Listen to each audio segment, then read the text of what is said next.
Coming up on the next edition of Power and Politics, former President Donald Trump heads to court Monday as attempts to delay his hush money trial fall on deaf ears. While back home, Governor DeSantis makes a bold prediction about how Floridians will vote on the upcoming cannabis and abortion rights ballot initiative.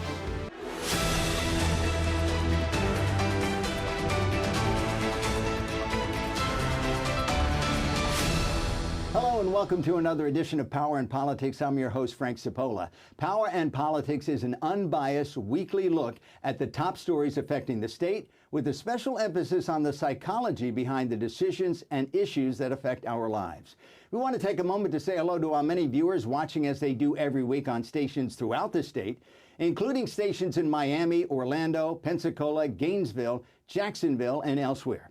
I am joined today, as I am every week, by my co-host, Emmy Award-winning political psychologist, Dr. Bart Rossi. Doctor, welcome. Great to be here, Frank. Okay, former President Donald Trump's last-ditch effort to delay his hush money trial has failed, and barring any last-minute maneuvering, will begin Monday. Dr. Rossi, no matter how this shakes out, it can't be good. Well, Frank, in this situation, I'm looking at behavior, okay? And Because you are a psychologist. I'm looking at the behavior of the lawyers and Donald Trump himself. They're doing everything humanly possible to delay this case and move it off center stage, okay? And I think the reason is that the optics are going to be terrible going forward.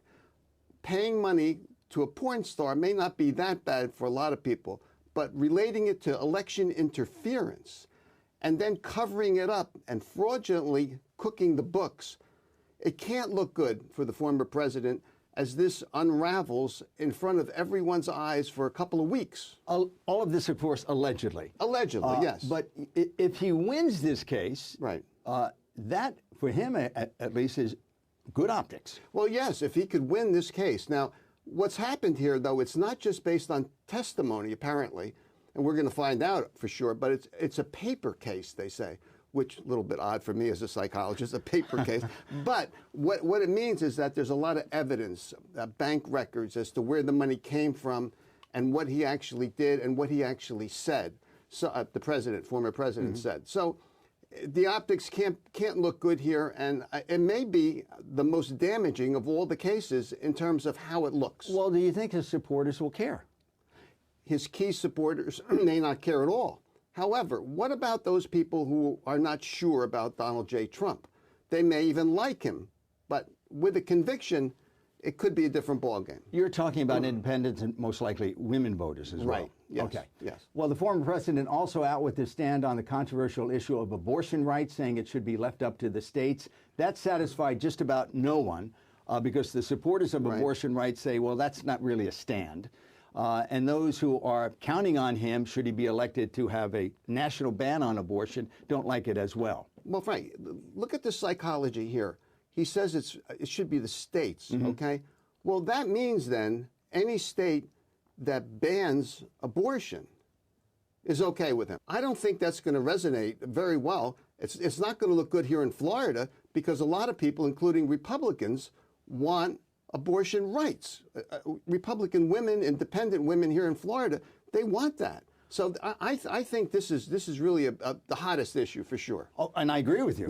Yeah. You know, it is a thorny issue, and there's just no right or wrong when you're a Republican running on this to really. No. It's a tightrope. Let me just say it's a tightrope. Yeah. Okay. President Biden also wiping away, or trying to at least, billions of dollars or millions of dollars in student loan debt. Listen, I happen to like that idea. I think it's a pretty good idea. However, you know, I'm not the one who took out the loan. And I've heard this from my friends and relatives. I didn't take out the loan. I didn't get a major in an occupation which I know probably I won't be able to pay back this loan. Right. Why should somebody step in and say, don't worry, you don't have to pay for it? Well, Frank, there are a lot of sides to the issue. One of them, of course, is that the president wants more votes. So he's doing something that's going to get him more votes. From young people. Hopefully, you know. Or even older people who still have the debt, okay? But the problem that I have with this whole thing is, you know, everyone got loans, there was loan forgiveness, okay, during COVID. Big companies got millions, hundreds of millions of dollars, some of them, and then there was loan forgiveness. But no one's talking about that, but forgiving loans, you know, for people who can't really afford this over a long period of time that's a little different. But I also sympathize with you, though. I say, you know what? What about the people who didn't take out a loan? So there are two sides to this story, for sure. So real quick, what is the psychology if I'm a businessman and I got some free money during the pandemic, I needed it to keep going, and I'm okay with that, and I never paid that back, but I have a problem with student loan debt being wiped away. What's the psychology behind that? The psychology would be a little hypocritical, quote unquote. It's a little confusing, and you're right. People could be on one side or the other just for political purposes here. All right, now it's time for one of our regular segments, a commentary from Dr. Rossi that we call the Rossi Rant. And Frank, I'm taking off from your commentary last week. I'd like to talk about the abortion ballot issue, okay? And the more I was thinking about this and what you said last week, it seems to me that this is anti-freedom and anti-democracy in a lot of ways. And this is what I mean. It's 60%. You have to get a 60% vote. So let's suppose, as per the governor, who got 59% in his election, and everyone said it was a landslide. Well, suppose it is a 41% vote, okay?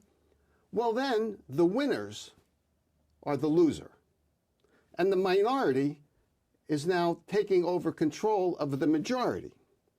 How is that a freedom state? How does that work? It just seems to me that it's just bizarre.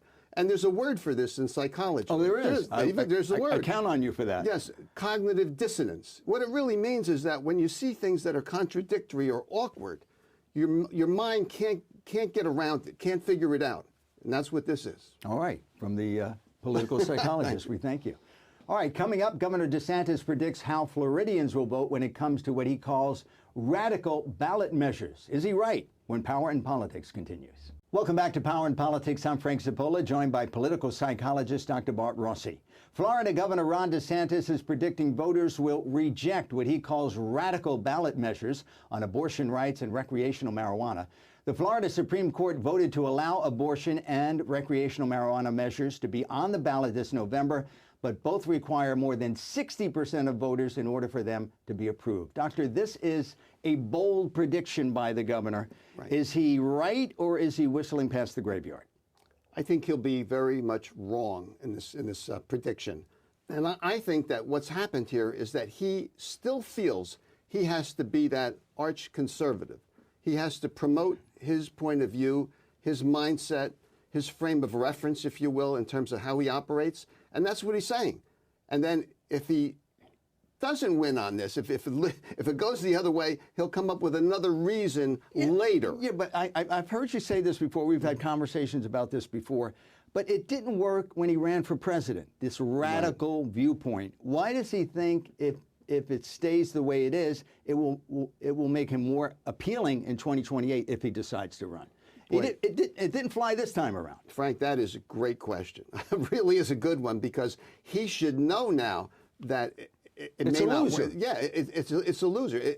But he cannot change his persona and his point of view because he wants to remain a conservative for that base. If he's going to be running in the future, he wants that base. So that overrides your logic, if you will. We've talked about this before.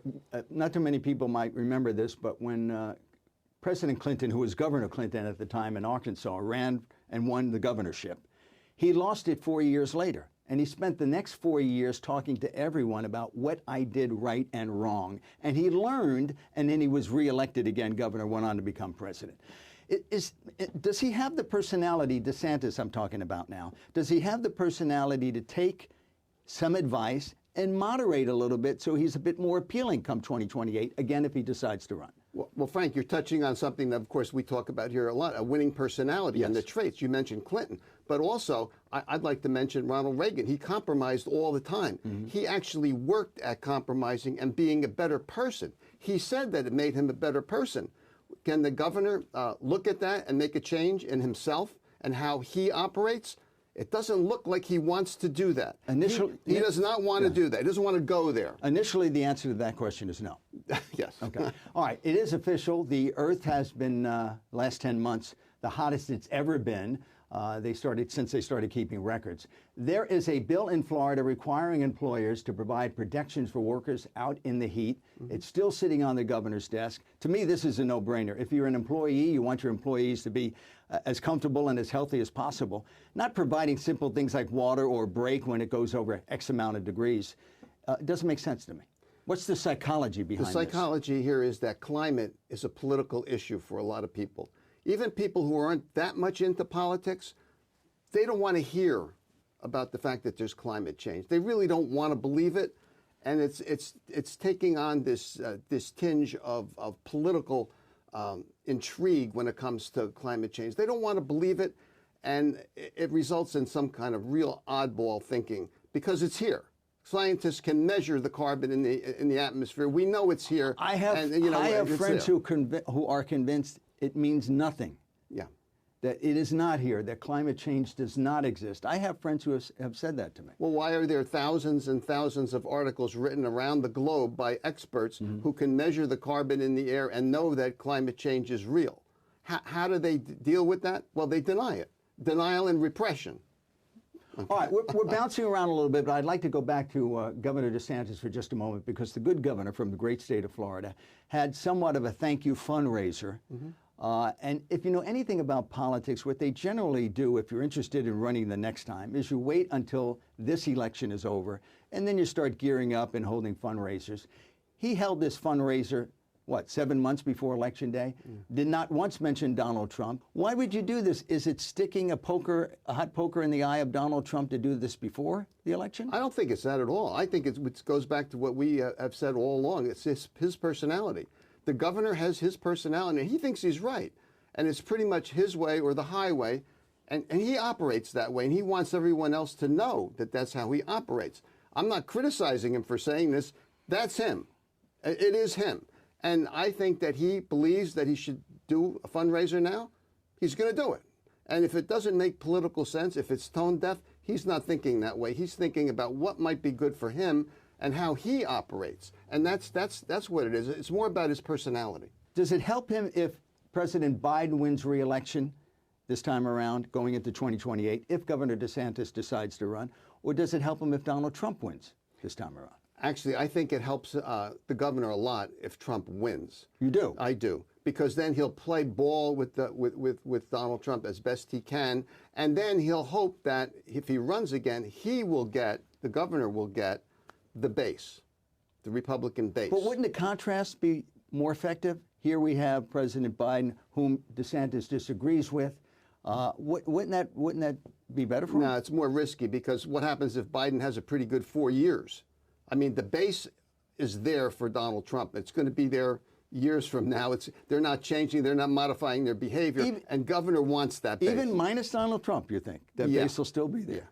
Yeah. I would respectfully disagree. Trumpism will last a long time. All right, thank you, Doctor. When we come back, the always popular sunshine or shower segment, when we see who spent a day on the beach and who ended up getting caught in the rain, when Power and Politics continues. Welcome back to Power and Politics. As you know, the weather can change in a moment in Florida, so every week we span the state to find out who enjoyed the warm rays of sunshine and who got drenched. It's time now for the always popular segment, Sunshine or Showers. We begin with you, Dr. Rossi, the political psychologist. Who is in the sunshine this week? Frank, I have women's basketball in the sunshine, big sunshine, okay, because of Caitlin Clark from Iowa. No eclipse? No eclipse, no, just a lot of sunshine here, because I think the women basketball in college has been absolutely spectacular. I'm sure most people agree with me on that. And I think that they deserve a lot of credit. The South Carolina team was undefeated. The talent level is spectacular. And I think that they brought a lot to college sport. And it's really very dynamic. It's appealing to most people. The ratings are through the roof.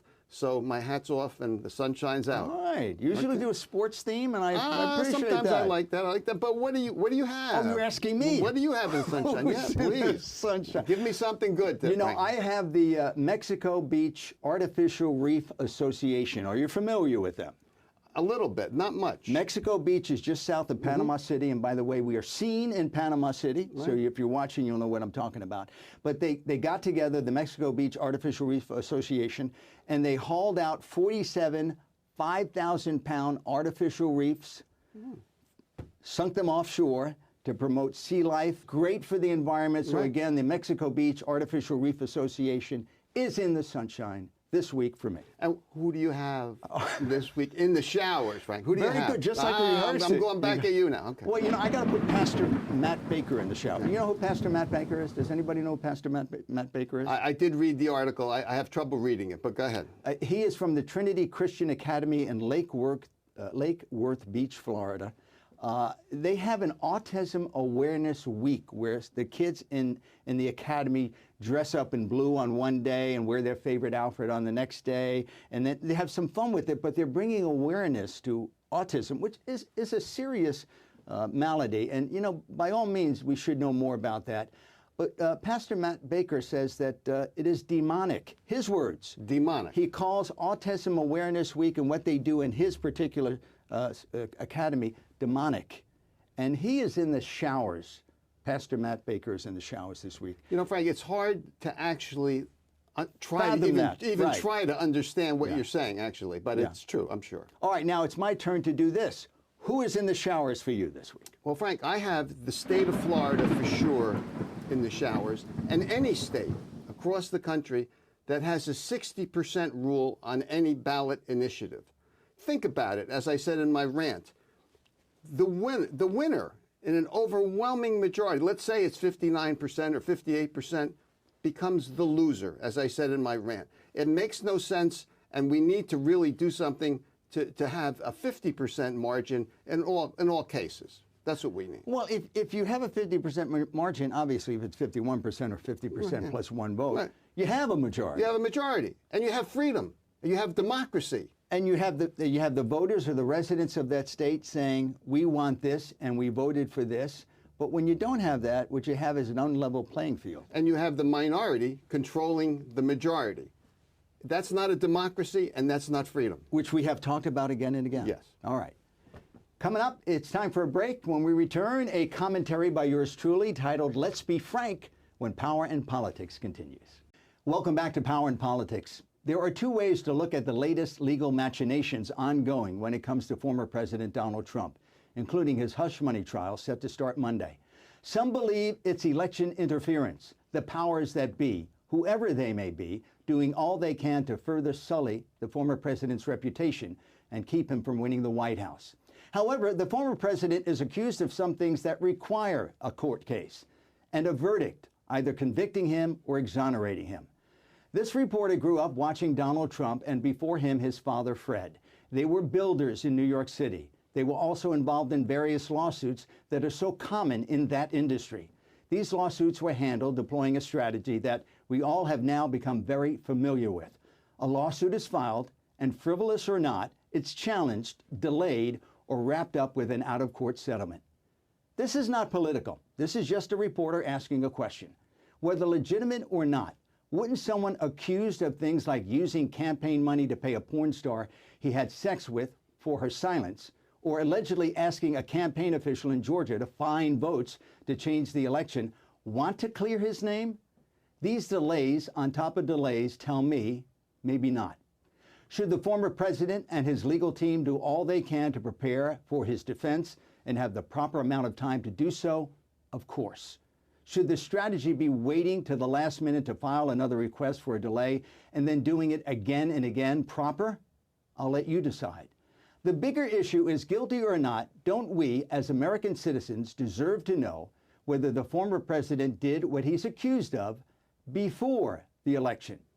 If former President Donald Trump wanted to resolve all these legal cases, he could do so quickly, maybe well before Election Day. Wouldn't that be better so we can all make an educated decision on whether we want him to return to the White House? But leaving us in limbo, guessing whether he's guilty or not, is not good for democracy. John Adams said so very succinctly, as anyone could. He said, "We are a country of laws, not men. We deserve to know if the former president violated the law before the election. For me, his ducking and dodging speaks for itself." We'll be right back. That's it for this week's edition of Power and Politics. On behalf of my co-host, political psychologist Dr. Bart Rossi, and all the fine folks working behind the scenes, thanks for joining us. As always, we'd like to know what you think. Visit us at powerandpolitics.tv or email us at info@powerandpolitics.tv. We'll see you again a week from now at this time and on this same station. Have a great week.